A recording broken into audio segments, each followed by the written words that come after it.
everyone knows I had met His Holiness, the 14th Dalai Lama, back in the United States. And when I met him, I personally requested him to ordain me to become a monk. And His Holiness was very gracious. And he said to me, "You want to be a monk?" I said, "Yes." And he says, "No problem. You come to India." So that's what I did. I went to India back in 1987, around October-ish. And I left America for good. And I touched down in Delhi. And from Delhi, I went to Dharamsala. Dharamsala is one night's bus journey, about 16 hours, 14 to 16 hours, depending on weather, to Dharamsala. When I arrived in Dharamsala, Kopan Monastery has a puja house and guest house there, so I stayed there for free because I was going to be a Kopan monk. They hosted me there for about 2 months for free food and everything. Very kind. And so then I went to the Dalai Lama's private office, Kuke Yiktsang, and I registered and I told them what the Dalai Lama had said. And back then, His Holiness was not really that famous, although he's great. So it was very easy to get audience and just walk up to his private office. Very casual. And so I went to his private office, which was about 20 minutes walk away from the Kopan guest house, and I registered. And they were like, sure. And they said, okay, if you want to be a monk, since His Holiness invited you, that's fine. They didn't even question if it was authentic or not. Because, I mean, how many people are going to come and become a monk, right? Apparently a lot. Anyways, I said to them that's what His Holiness said. They said, fine. The rules of becoming a monk is 3 at a time. You can't expect His Holiness to do the whole ceremony for one person. But anyway, the rules is to do 3 at a time. So you have to find 2 other persons who want to become a monk, register, and then the 3 of you, very lucky, His Holiness will do the whole ceremony just for the 3 of you because he promised. Wow. So I went, wow, can you imagine Dalai Lama's going to do it for me? But the other wow was, wow, how am I going to find 2 more people to be a monk? So I was standing in front of the Dalai Lama's palace, literally scratching my head thinking, now where am I going to go interview? So I started walking around. Do you know anybody who want to be a monk? Do you know anybody who want to be a monk? Then I asked the monks, do you know anybody who want to be a monk? So they spread the word around, and it worked. It actually worked. Somebody came along and said, yeah, there's actually somebody who wanted to be a monk, and they can be with His Holiness. Why not? And then from the Dalai Lama's office, they informed me that another person had registered with them. And so we have 3 persons. So another person registered with His Holiness office. Then I think we found somebody. It wasn't casual. It wasn't like, oh yeah, like let's have barbecue and I'll be a monk by evening. Somebody wanted to, just they needed ordination. So we had 3 persons. And there was this wonderful Rinpoche in Dharamsala who was Geshe Tsulem Gyaltsen's friend. And Geshe Tsulem Gyaltsen wrote him a letter. He was Tsem Rinpoche's attendant's friend. So I was introduced to him. And his name was Kusho Sansang Rinpoche.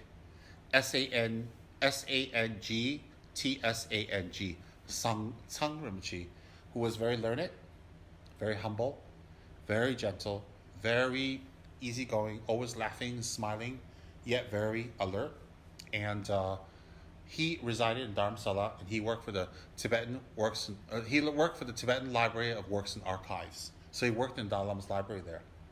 And he was so kind. When he found out I'm going to be a monk, because I was introduced to him, he personally took me to lower Dharamsala, where the Indian sellers are, and he helped me to buy my robes. He took me to the tailors, and he got my robes stitched for me, because he knows what to do. And he basically just prepared all the things I needed to become a monk. And when the day came, I had to cut off all my hair except for one little bit here, and then they snip it off. And then I walked there with my robes. You go there with your robes on. And I was tripping and falling all over the place because my robes kept going onto my feet. And that morning it took me 15 minutes to put my robe on because I didn't know how to fold it. I folded, unfolded, folded, unfolded. The monks were laughing at me because I just didn't know how to put it on. And you put on wrong, you fall down, you're standing there with your underwear. So anyways, I finally figured out how to put on my robes after 15 minutes. Every day for the next 2 weeks, it took 15 minutes. Now it takes me 30 seconds. The next thing you know, I was standing in front of His Holiness, and I received my ordination vows. And His Holiness personally cut my hair, and he took it, put it on the plate, and he gave me my name, Tenzin Sopa. And the whole ceremony took about 2.5, 3 hours, and I was just so happy because my dream came true. So I came out of the, I mean, there's a lot more in the ceremony, but I'll talk about that for another blog post. And then when I came out of the ordination hall with His Holiness, and the abbot there was His Holiness Kebje Demalocho Rinpoche. And so, which I received a lot of teachings from later. And so when I came out, there was another Rinpoche friend of mine there. His name was Zopa Rinpoche. He was there to greet me. The other monks had their family members there, their parents. They offered katas. They were happy. They were rejoicing. I was alone. I was alone, and that was a little poignant for me because none of my parents supported me. But these other new monks, they had their families all support them. So it was a little lonely, but I said, it doesn't matter. I'm here to practice Dharma. So after I became ordained, I was so happy. It culminated in so many years of wanting to be a monk. All the times I ran away, all the times I had been beaten by my parents, all the times I was restricted, working so hard in Los Angeles. It all culminated in me becoming a monk finally, because it was a journey I had to take alone. So after I finished that, I had to go to Nepal for some work. And while I was in Dharamsala, I stitched a Panchen Sonantrakpa hat for Geshe Tsurim Gyaltsen as a gift. And so I sent that to him, and he was very happy with the hat. And there's a picture of him wearing it. It was a gift from me. It was my gift to him for allowing me to be ordained and making all the arrangements. Geshe made all the arrangements for me in Delhi, in Dharamsala, for people to help me to be ordained. He did all the arrangements, all. Without him, I wouldn't have so many doors open for me. So when I went to Nepal, I had a letter from Geshe Tsurim Gyaltsen to a Geshe Samdo in Samdaling Monastery in Nepal. And the doors of Samdaling opened for me too. And I got free room, free food, everything, because Geshe wrote them a letter. So I stayed in Samdaling for 2 months. I had some work to do. I wanted to go on pilgrimage. And after Samdaling, I'm going to go back to Kopan Monastery and join Kopan Monastery officially. So while I was there, as you know, I told you I met Ganchen Rinpoche and the whole debacle of my friend not taking me there, but I found my way anyways. Meeting Ganchen Rinpoche was not a debacle, but everything up to that point was a debacle. Anyways, let's not get into that right now.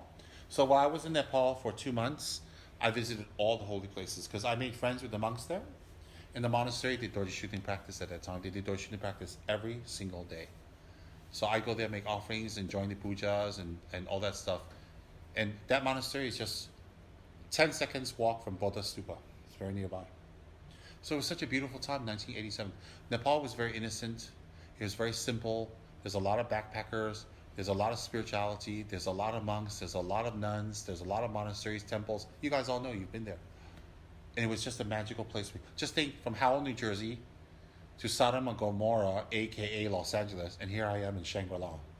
Here I am in the middle of Buddha, the huge stupa, all the temples, all the mountains. Everywhere I go is Maitreya statues, Buddha statues, Chenrezig statues, butter lamps, incense, sungsol, monkeys, lamas, tulkus, nuns, meditators, practitioners, mahasiddhas. They're all over the place.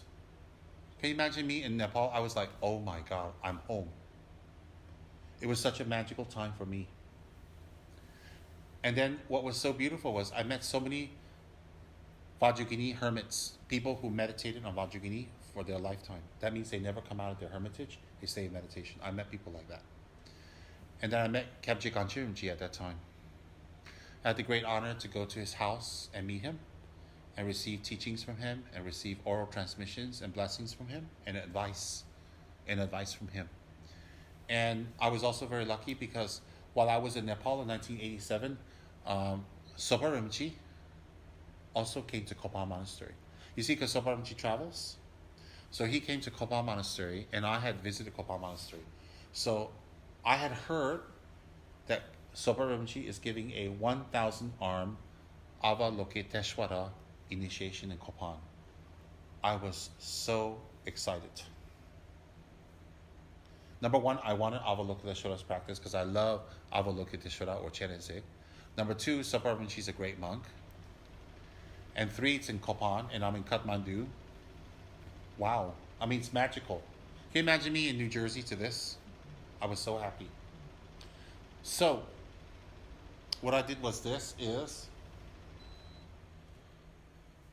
the initiation is around 8 p.m., if I remember correctly, around 8 p.m. at night. So, there are two routes to Kopan from Bodha. You can walk outside of the monastery, and you walk to the back roads. Then you hit a road, about a half-hour walk, you hit another road that you make a sharp right, and then you go up Kopan, which is another hour and a 45 minutes walk. And it's very hard to go up there because the road is dirt and it's mountainous. So you need, taxis only go up part of the way. The rest you have to walk. The other way is you come out of Bodha and you take the main road with a taxi, and then you go to the main road. Then you go, when you hit the dirt road, then you go up with a taxi part way, then you walk. So either way, part of the way you have to walk. If you take a taxi through the main road to Kopan, that time with those cars back then, it's about an hour. If you go through the back roads and walk, it's about 2 hours, 2.5 hours, because I was strong and young and I can move quite fast. So anyways, you can't get any taxis at night. They're not going to go there. 8 o'clock is already dark. So I couldn't get any taxis. I bought a lot of fruits. I bought about 4 or 5 kgs of fruits. Then I had my sadhana, I had my dharma text, and I'm wearing my robes. So I carried everything on my back. I had a backpack. I put everything in my robe. On my backpack, I carried it with my robes, and I walked. I took the back road and walked. When I was walking through Bodha, there's some lights here and there, but when I got to the dirt road that goes to Kopan, it was pitch black. Literally, you're walking in the dark. So if you look up the mountain, you see a little bit of lights, a little bit of teeny little balls of light here and there.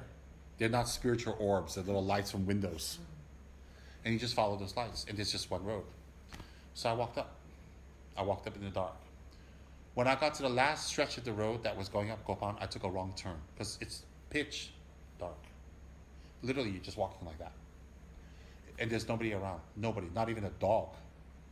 It was pitch dark, so when I got to the last stretch, I took a wrong turn, and then I came over to the side of a cliff. On top of the cliff, and then it's Kopan. So I literally was at a perpendicular cliff, horizontal. I was standing horizontal at a perpendicular cliff, and I literally climbed up in the dark. And then I threw my bag over, and I jumped over, and when I jumped over the cliff, and I got on top, then I saw lights there, and it was Kopan Monastery. It took me 3 hours in the dark to walk there. It was freezing. It was really freezing. I was sweaty. My nails are full of dirt now because I was climbing in the dirt. My feet are swollen. I'm thirsty. I need to go to the bathroom. I'm hungry. And I'm shivering. But none of that deterred me. I wasn't upset at all. I was a little upset I took the wrong road, but I was so excited I'm going to get initiation. And I arrived. I arrived around 7:30, 7:45. So I ran to the bathroom there. I said to the monks, where's the bathroom? I cleaned up a little bit because I don't want to go to initiation dirty. And then they had a tent set up. Because back then in 1987, Kopan main prayer hall was very small. So they set up a big tent outside, and they expected about 150, 200 persons, something like that. So set up a big tent, and they have a throne there for Lama Zopa, and we all sat on the floor. The tent had carpets. It's very nice, but it's cold. Lama Zopa changed his schedule and showed up at 1 a.m. instead. So the initiation was supposed to start at 8 p.m., but he didn't show up till 1 a.m. So we just kind of waited in the tent from 8, 9, 10, 11, 12, 1. We waited 6 hours in the tent. And I just talked to some of the students there. They say, oh, it's normal. I'm like, what's normal? That Lama Zopa changed his schedule. I said, oh, okay. Because Geshe-la wasn't like that. Geshe-la tells you 8 o'clock, it's 8 o'clock in Los Angeles. So what I'm used to in Los Angeles and Tupten Darjeeling Center is, if Geshe-la, our teacher, says it's 8 o'clock, it's 8 o'clock. I mean, at the most, it's 5-10 minutes late. But Lama Zopa was like 6 hours late. Mind you, I didn't think anything negative. I wasn't angry or anything. I was just starving. I was starving, and I didn't have tea. I didn't have anything to drink, and you're shivering. So I said, never mind, this is for initiation. And I said to myself, Avalokiteshvara is worth this. So around 1 a.m. rolled around and they announced Lama Zopa's coming. I was so excited. I was so happy. And Lama Zopa came. He sat on the throne. And he proceeded to give a teaching on impermanence and refuge. And then he proceeded with the initiation. The initiation, if I remember correctly, finished around 4 or 5 a.m. I'd been up the whole day, climbing the mountain all night.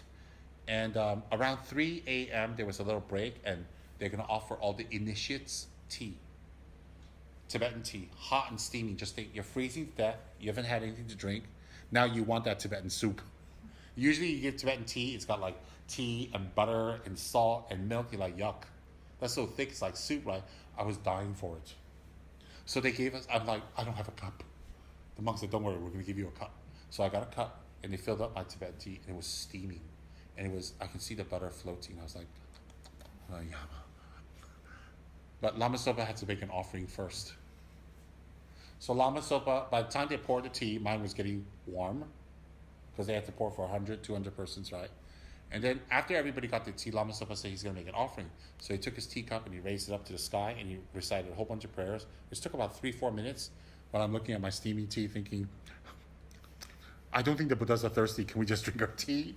And after he finished his offering, you know, I mean, he's a great monk. After he finished his offering, we got to drink our tea. I can't remember a time where tea tasted better than that. So I drank my tea. If I remember, they gave you a little bread. So that gave me some nourishment. And then after the tea break, he continued with the initiation. There was no bathroom break. And that's typical in Tibetan monasteries. You know, you could go for 6 to 8 hours. No bathroom. I'm not kidding.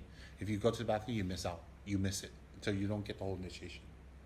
So some people who need to visit the bathroom once every hour, you better look for the fast track. I've gone for teachings 12 hours. I don't go to the bathroom. You have to go, you just hold it. And you learn how to hold it. And after a while, you tell your bladder, you listen to me, I don't listen to you. Now, and it was a beautiful teaching. And he finished around 4, 5 a.m. And I got the whole initiation. Up till today, I'm doing the practice that I received. I have not missed out on it. So, after we finished, I was thinking to myself, okay, now I got to walk down again. It's going to be another 3 hours, 4 hours. So by the time I get back to the monastery, about 7, 8 a.m. The good part is, by the time I get back, it'll be light. The bad part is, halfway there, it's going to be in the dark again, and I hope I don't fall down. There's no taxis, there's no car, nothing. Kopan had guest houses and libraries and all that stuff. It's been booked. So I was packing up my things, and everybody's packing up their things, and I was I don't have money, I was young, and I was thinking, God, should I just sleep outside somewhere? Should I walk down? What shall I do? While I was thinking that, Lama Zopa signaled to me. Lama Zopa from the throne signaled to me and said to me, come here. So I went, me? I mean, I don't know him, you know. I walked up to him and he just said to me, where are you going to stay tonight? I said, I don't have a place to stay. I was thinking about walking back. He said, to where? I said, to Buddha. He says, that's very far. I said, I know, but there's no guest houses here. He says, I'll make arrangements for you. Don't worry. Oh my God. I was so touched. Out of 200 people, how does he know I don't have a place to stay? Why does he point out to me? I mean, I didn't have a signboard, give me a free place to stay, right? And he said that to me. And I just folded my hands and said, thank you so much. So, a monk came. He escorted me to the library, Kopan's library. And there was like another 50 people there with sleeping bags. And he said, you sleep here because we don't have any rooms. And this will be warm for you. And then in the morning, you can go downstairs and get breakfast. I said, oh, thank you so much. I was so happy to stay there with a community of monks and practitioners around the world. And I said to him, I don't have a sleeping bag. He says, oh, Lama Zopa told us to help you. So he gave me blankets and a pillow. So I slept on the carpet, which was plush Tibetan carpet, with a pillow and a blanket. And it was so comfy. I couldn't fall asleep because I was so excited. I was so excited about the initiation.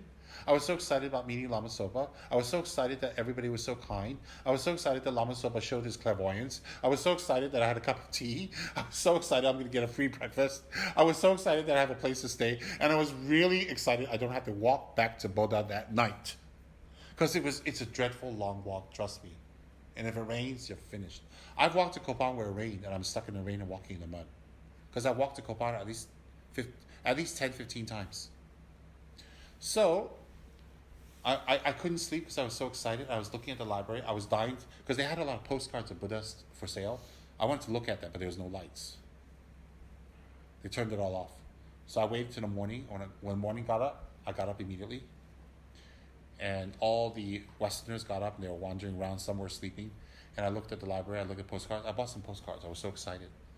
Then I went downstairs to the kitchen to have lunch. To have breakfast. And one of the monks announced there'll be special tukpa soup. Tukpa is noodle soup, sponsored by Lama Zopa for everyone. It's like, wow, Lama Zopa is so kind. So I decided to wait for lunch for the tukpa. Not because I was looking for a free lunch, but I thought it's from Lama Zopa, it's blessed. So I walked around Kopan grounds. I walked around the temple. I went inside to make offerings. I circumambulated around the stupas because Lama Yeshe already passed away. I talked to a few monks. I hung out in the library until lunch. And during lunch, it was supposed to be at 1 p.m. We're supposed to get lunch. 12 or 1, something around that time, midday. And then we got a sudden announcement. The tupa is going to be delayed because Lama Zopa did a divination and the shape of the noodles is wrong. So they had to do the whole thing over and do all the noodles in a different shape so it's more auspicious for all of us and good luck for all of us. So I was like, okay. So we waited another 2.5, 3 hours for the tupas to be completely remade because Lama Zopa did a divination that the current shape of the tupas are not auspicious for us, and he wants us to have the best tupa. So I don't know what they did with the old tupa, but they made a whole new batch. And I just asked one of the monks, I went down to the kitchen to see if I can help, look around, and they were all very happy chopping away. They were doing the dough again, they were cutting, and I said to them, it's a lot of work. They said, it's normal. I said, what's normal? The Lama Zopa changes the menu at the last minute when everything's done and cooked. I said, why does he do that? I wasn't questioning it in a bad way. I just was. Why? He says, because Lama Zopa does divinations and things change. So things changes all the time with divination. And I went, oh, okay. Well, the tupas came out and they're in the shape of little bow ties. Like bow ties. And I got my big bowl of tupa. It was delicious. I ate that. And then I didn't have a chance to say thank you to Lama Zopa because he was in his room. So I went in front of the temple where his residence, and I visualized him inside the room, and I folded my hands, and I psychically sent him a message. My pretend psychic.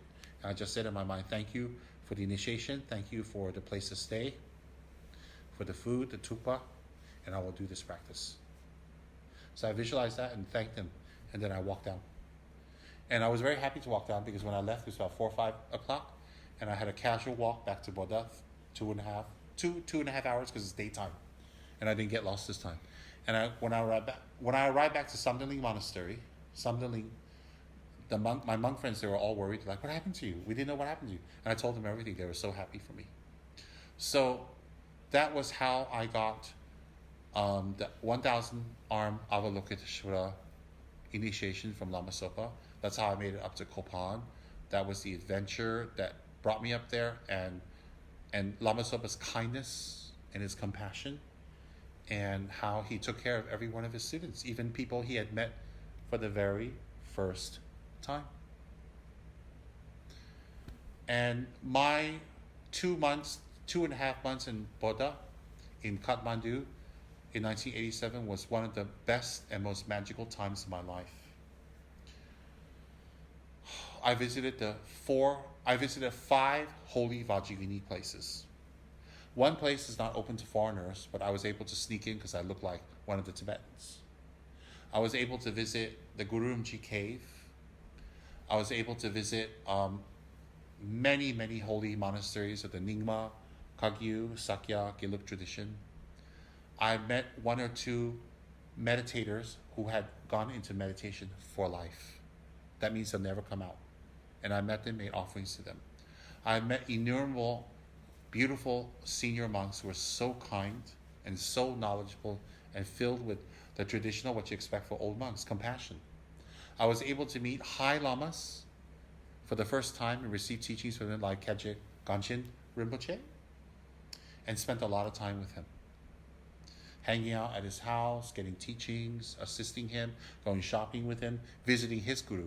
He had one guru in Kathmandu at that time, and the name was Kakeshi. And why?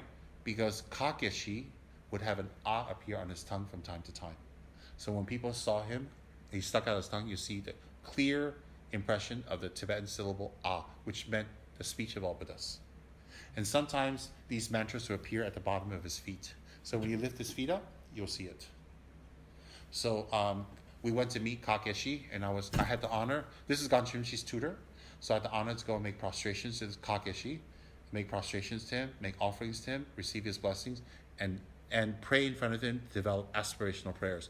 In front of holy beings, you make aspirational prayers that you can become like them. So I've met many beings like that, and I was able to circumambulate around the Bodha Stupa for 2 months every single night. Every single night, sometimes in the morning, I would go with my monk friends and we'd recite mantras to circumambulate around the stupa. I didn't miss even one night. And that was the time where I found a sculptor who made a Saramji statue for me. It was about 1,500 rupees out of clay and painted. So I used to visit the sculptor every day to make sure it was done correctly. So I had a Saramji statue carved because I wanted my guru statue. And then I also had a Saramji Tanka made, where in the center it's Saramji, on the left is Vajragini emanating from his heart, and on the right is Dojishuddin emanating from his heart. So I had that Tanka made in Kathmandu. I also made a Dojishuddin Tanka, which I have here, the small one. I made a Dojishuddin Tanka there, and Geshe Samdo of Samdali Monastery helped me to stitch it. He found the artist for me, and I had a beautiful Dojishuddin Tanka made. So I had a beautiful Dojishuddin Tanka made, which I have with me now. I had a Saramji Tanka made. I had a Saramji statue made. In the marketplace, I found a Dojishuddin steel tata, small one, which they only had one. Nobody knew who it was, but I know it was Dojishuddin and I bought it because I was looking for one and I found it. I met yogis, hermits, high lamas, great monks. I went to many temples. I went to the Vajragini holy places. I went to the Tara self-arising holy place. So 2 months in Kathmandu was a magical time. And after I had moved to Malaysia, I took a lot of Malaysian friends there to visit all the places that was introduced to me back in 1987. And so it was just such a magical, beautiful time. And during that time, I was able to receive the 1,000-arm Avalokiteshvara practice. So I wanted to share that. Thank you.